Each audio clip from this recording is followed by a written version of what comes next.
비상계엄 선포의 배경, 대통령이 왜 비상계엄을 결심하게 되었는지, 그리고 그 중에서도 야당의 다수 의석을 악용한 정부 정책 발목 잡기, 입법 폭거, 예산의 일방적 삭감에 대해서 살펴보겠습니다. 첫 번째, 야당의 정책 발목 잡기입니다. 대통령은 연금, 노동, 교육, 의료의 4대 개혁을 추진하였습니다. 우리 사회는 초고령에 직면했고 연금 개혁은 국민들 노후와 청년 미래가 걸린 시급한 핵심 과제입니다. 정부 여당은 기금 수익률 제고 등 개혁안을 제시하고 국회 연금개혁특위의 구성을 제안했지만 야당은 특위 구성조차 거부했습니다. 다음 노동개혁. 노사법치주의 확립을 원칙으로 노조원 고용세습 등 부당 채용 철폐, 노조회계 투명화 등 글로벌 스탠다드에 맞는 관행, 제도 선진화를 추진했지만 야당은 모두 반대했습니다. 교육 분야에서도 방과 후 돌봄을 통합한 늘봄학교, 교육 격차 해소를 위한 AI 교과서 도입 등을 추진했지만 야당은 여야 합의도 없이 반대 입법만을 민주당 단독으로 강행 통과시켰습니다. 의료개혁.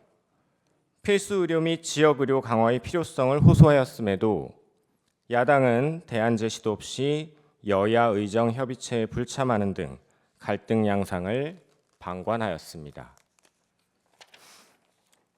경제 분야에서 경제를 활성화시키고 성장 동력을 확충하기 위해 반도체 산업 지원 강화를 위한 특별법, 기업 밸류업 프로그램, 산업은행 부산 이전, 중대재해처벌법 실효성 강화 등에 필요한 정책 입법들을 추진했지만 모두 야당의 반대로 무산됐습니다. 민생 분야에서는 과도한 국민 부담을 완화하기 위한 상속증여세법 개정, 각종 부담금 폐지 등 민생 법안들을 추진했지만 역시 모두 야당의 반대로 무산되었습니다. 그리고 첨단 전략 산업의 에너지 수급, 전력망 확충을 위해 반드시 필요한 첨단 에너지 3법 역시 추진했지만 야당의 반대에 가로막혔습니다. 중국 등 외국인의 간첩 행위를 처벌하기 위한 형법 개정을 추진했지만 이마저도 반대했습니다. 지방 소멸의 위기를 극복하고 지역 과학기술 산업의 발전을 통한 지역 경쟁력 강화를 추진했지만 모두 야당의 반대로 무산됐고 저출생 위기를 맞아 인구 전략기획부를 수립하고 신설하고 아이돌봄 지원을 확대하고자 했지만 역시 야당의 반대로 무산됐습니다. 다음 입법 폭거입니다. 법률 제정과 예산안 심의에 관한 권한은 국회에 있고 국회의 의사는 다수결에 따라 결정됩니다. 하지만 국회의 입법, 예산에 관한 이러한 권한에도 한계가 있습니다. 그것은 다름 아닌 헌법입니다. 즉, 국회의 법률 제정, 예산안 심의는 국민주권주의와 기본권 보장, 즉 헌법이 보장하는 국민의 기본권을 침해하는 법률을 제정할 수 없고 법치주의, 법률은 헌법에 따라야 하며 권력 분립, 입법권으로 행정권, 사법권을 침해할 수 없습니다. 그리고 이 모든 헌법상의 원칙들은 단 하나를 위해 존재합니다. 바로 국민입니다. 입법, 예산 등 국회의 모든 활동은 국민 이익을 위해 이루어져야 하고 국민 이익에 반해서는 안 된다는 것입니다. 구체적으로 민주당이 어떻게 국민 이익에 반하는 입법, 예산을 자행했는지 살펴보겠습니다.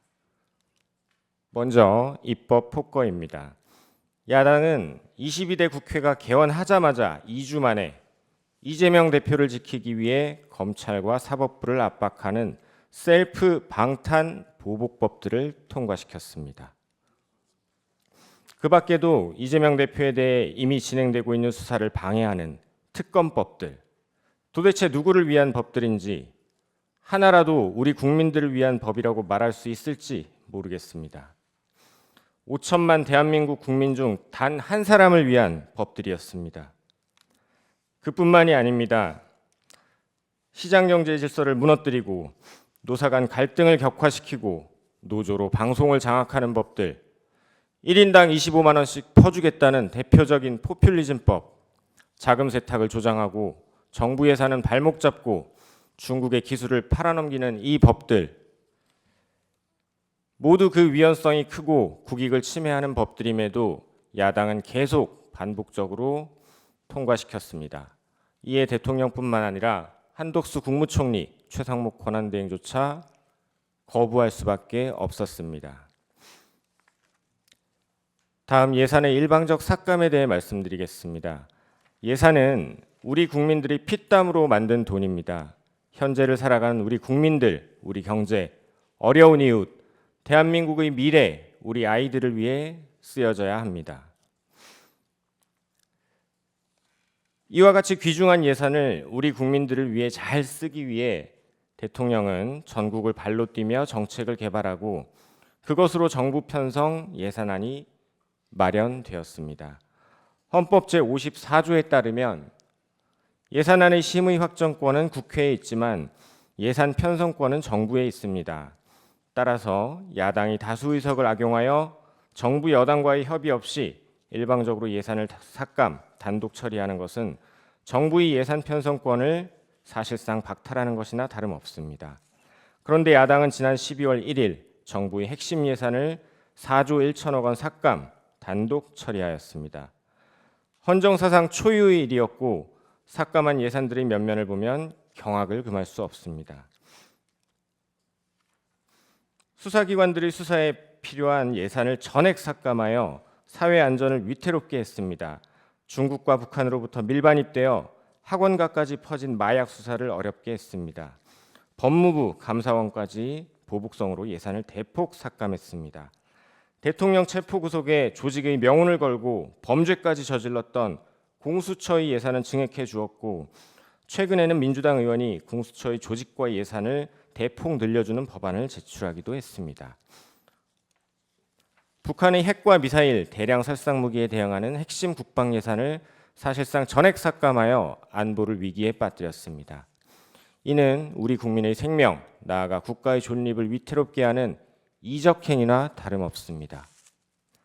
대왕고래 프로젝트 예산 사실상 전액 삭감, 산유국의 꿈이 물거품이 될 위기에 놓였습니다.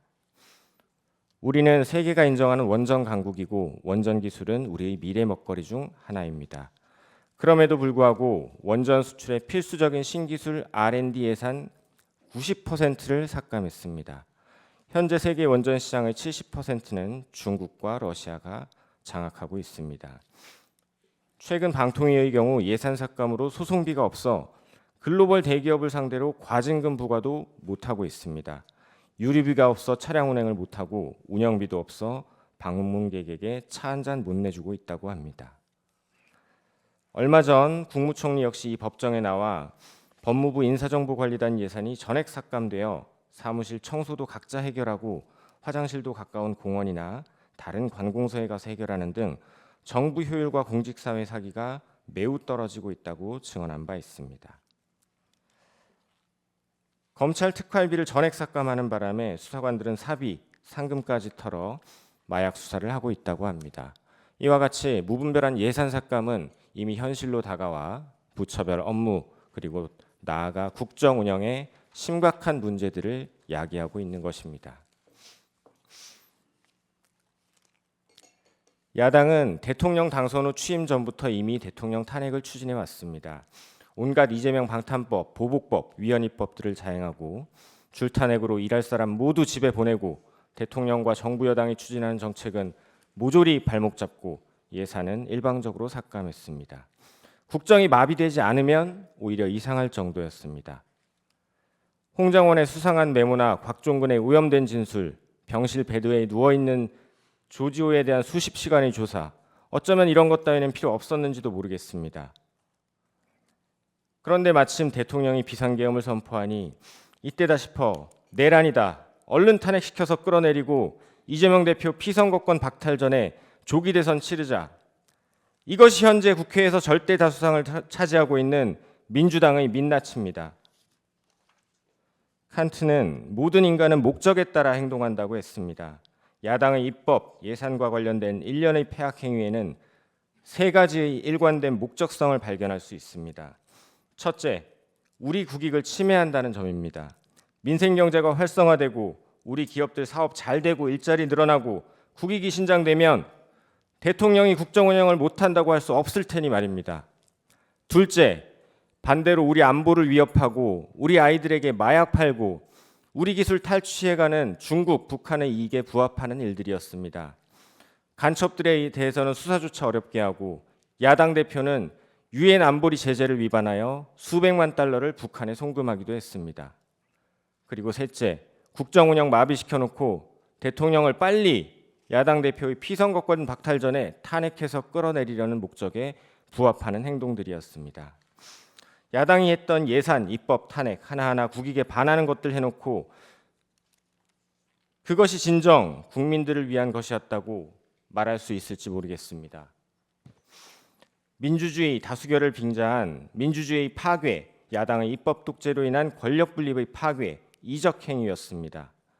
대통령 탄핵 소추해놓고 이제 와서는 대통령이 추진하던 개혁, 정책 입법, 우리가 하겠다, 예산도 다시 증액하자, 우리가 중도 보수를 대신하겠다라고 합니다.